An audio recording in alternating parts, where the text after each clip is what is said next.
Okay, so you ready to go on a little adventure with me today? Always up for an adventure. All right, excellent. The Church of Tinkerbell podcast.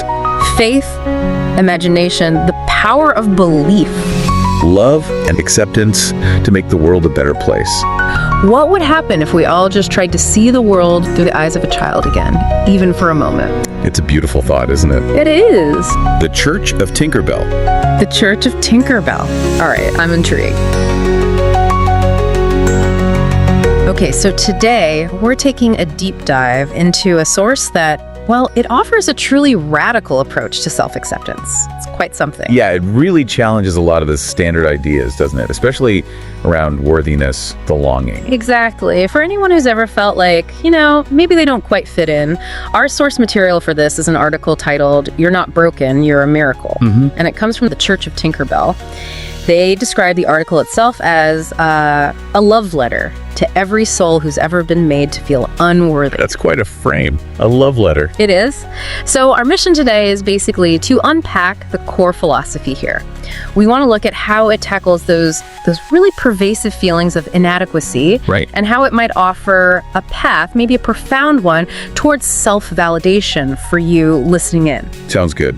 Where do we start? Okay, let's unpack this. So the article jumps right in, doesn't it? Addressing the weight of unworthiness. Yeah, it really does. It voices those internal questions, the ones like, maybe you really are too much. Or not enough. Or not enough, exactly. Maybe there's something fundamentally wrong with you. Maybe you are made broken.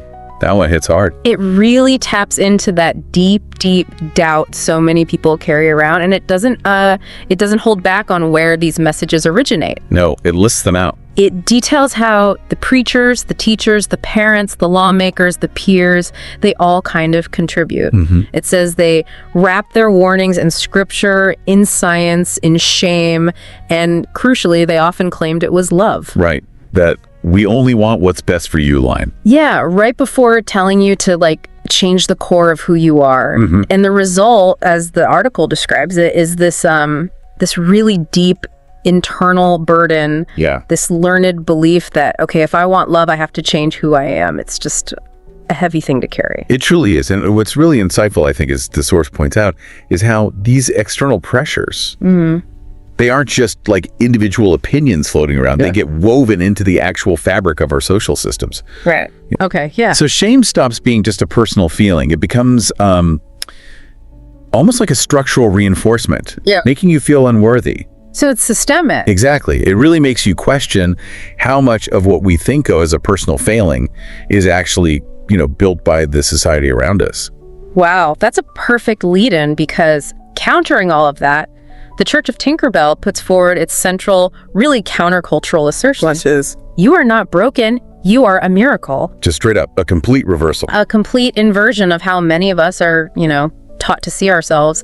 It's quite bold. The article also goes right after how society can reframe things, right? Like intolerance being called a care. Yeah, or discomfort being presented as fact. Prejudice as truth. Exactly. And it highlights this, especially for people identified as queer, trans, disabled, neurodivergent, fat, poor, sensitive, chronically ill. Or otherwise not what the world expected. That last bit covers so much. It really does. It just shines a light on that whole disingenuous framing and the imagery it uses. Wow. To describe those who don't fit neatly into those boxes, it says, you are starlight in a jar too small to hold you. Beautiful. You are a wildflower in a room of fake plants. Ooh, I like that one too. You are a living, breathing rebuke to systems built on sameness.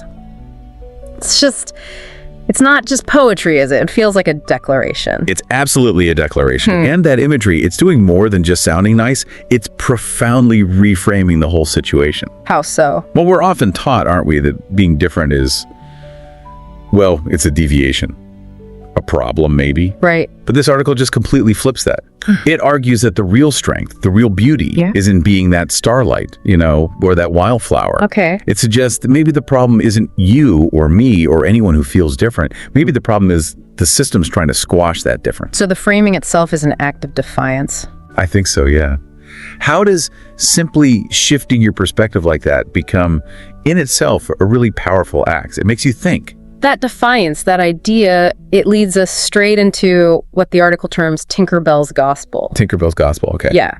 It emphasizes that, Tinkerbell doesn't wait for the world's approval. Right. She doesn't ask for permission to sparkle. It says she feels deeply. She loves fiercely. She exists without apology. That's quite the role model in a way. Unapologetic existence. It really distills that essence, doesn't it? And this is where it gets really direct.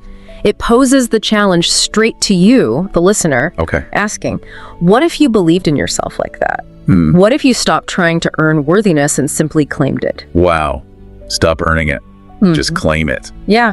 It's a really powerful call to action for self-belief. And the source is quick to clarify, belief is not just about fairies. Right, it's a metaphor. Exactly. It's about you. And it gets specific. It affirms things like, your queerness is not a glitch. Your neurodivergence, and that often refers to things like, autism, ADHD, dyslexia, ways the brain just processes differently, is not a deficit. Not a deficit. Your emotions are not excess. And then this line, they are part of your design? Your design. Yeah. That word choice is fascinating. Isn't it? Framing these unique traits, not as flaws, but as intentional, part of a design. It's really profound. It absolutely is. And if we kind of zoom out a bit, what's striking is how the source connects all these seemingly separate parts of a person. Yeah. Like being neurodivergent or feeling emotions intensely. It connects them all back to this idea of an intentional design. It elevates them. They're not just traits you have to deal with. They're fundamental parts of who you were meant to be. So it shifts self-acceptance from just coping. Exactly. From just coping with who you are to actually celebrating your inherent blueprint. It's a different energy entirely. Okay, so we've talked about how society or these messages can try and break us down. But the article then really offers a way towards repair. Right, the healing aspect. Yeah, it dives into what it calls spiritual trauma, and specifically the wounds of growing up queer in a world built on fear. Spiritual trauma. Can you unpack that a bit based on the source? Well, the article frames it as the sort of emotional, psychological damage that can come from religious or spiritual teachings. Okay. Teachings that promote fear or shame or condemnation, particularly around identity. It explains how this happens when you're taught that parts of you, your body, maybe your gender, who you love, even just asking questions, that these things were impure, unnatural, sinful, or even dangerous. Wow. That's a heavy thing to internalize, especially when you're young. Definitely. But importantly, the article details a path to healing, and it's very specific about what it's not. What isn't it? It says healing is not through erasure, not through pretending, not through becoming palatable, making yourself acceptable to others. Okay. So what is it then? It says healing comes through honoring who you are as you are. Honoring. As you are, not changing. Precisely. And this connects to how the article then explains the Church of Tinkerbell's view on Pride Month. Oh, interesting. How do they see it? They describe it as not just a party, which, it often includes parties. There. But they frame it as a pilgrimage for the wounded, a healing rite, a reunion with your radiant self. Wow. A pilgrimage. A healing rite. That reframes it completely. Doesn't it? It turns a celebration into this really profound act of spiritual restoration. Yeah, it really does. And it makes you think, doesn't it, about the deeper meaning or intention behind events like Pride when you look at them through that kind of spiritual lens. It suggests that these public celebrations, they're doing vital restorative work. They're weaving together personal identity, collective trauma maybe, and communal healing. Communal reclaiming. Yeah, exactly. A communal act of reclaiming your sacred self, as the article might put it. So moving towards the practical side of this philosophy, right? How do you live this? The source summarizes its core advice pretty simply. It says, the Church of Tinkerbell, they don't ask you to be good enough. Okay. We ask you to be true enough. True enough. Authenticity over perfection. That's exactly it. It's a call for being real, not necessarily being flawless. And it mentions some practical steps, but they're quite internal, really. Like what? Like being kind to yourself, being curious, and being brave, even if only in whispers. Even in whispers, I like that. Yeah, it suggests these aren't about, huge outward displays. It's more about fundamental shifts in your internal conversation. Quiet revolution. A quiet revolution of self-acceptance. Right. Yeah. And the article repeats these really powerful affirmations for you, the listener. Things like, there is divinity in your delight. Divinity and delight. There is holiness in your honesty. Okay. There's resurrection in your refusal to hate yourself. Wow. Resurrection in refusing self-hatred. Yeah. These are incredibly empowering statements, aren't they? Really transformative. Totally. And it kind of wraps up this section with the ultimate message, bringing it all together. It says, you don't have to be fixed because you're not broken. Back to that core idea. Exactly. Yeah. You just have to be loved, and that starts with you. That self-love as the starting point. And if we think about the bigger picture again, the article really positions self-acceptance. It's not just a selfish thing, me time or whatever. It frames it as sacred work. Sacred work. Yeah, with really profound implications for your own well-being, sure, but also maybe for healing in wider communities. It suggests that choosing self-love is actually an act of spiritual importance. That could ripple outwards. Potentially, yeah. That's the implication. Okay. So to sort of bring our deep dive towards its conclusion, the article finishes with this really beautiful, inclusive blessing. Oh. And it really emphasizes the scope, the compassion. It says, blessed be the queer, the soft, the unsure.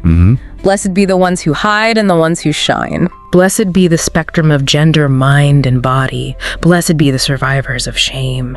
Blessed be the ones still becoming. I love that part. Yeah, that's lovely. The process. And blessed be you, beloved spark, for waking up again today and daring to believe in your own light. Wow.